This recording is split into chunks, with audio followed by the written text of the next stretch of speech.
Congress party గత assembly ఎన్నికల్లో చేవెళ్లలో నిర్వహించిన ఎస్సీ డిక్లరేషన్ సభలో ప్రధాన అంశాలైన హామీలను ఇచ్చింది.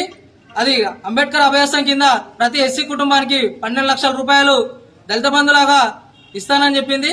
అలాగే ఎస్సీ కార్పొరేషన్ నిధులు కూడా ప్రతి సంవత్సరం 750 కోట్లకు పెంచాలని చెప్పి డిమాండ్ చేస్తూ రేవంత్ రెడ్డి గారు వెంటనే వీటిపైన సమీక్ష చేయించి రాష్ట్ర బడ్జెట్ లో ఎలాంటి బడ్జెట్ ను కేటాయించకపోవడంపై ఈరోజు దాన్ని నిరసిస్తూ ఎస్సీ మోర్చా ఆధ్వర్యంలో గజ్వెల్ ఎంఆర్ఓ గారికి వినతి పత్రం ఇవ్వడం జరిగింది.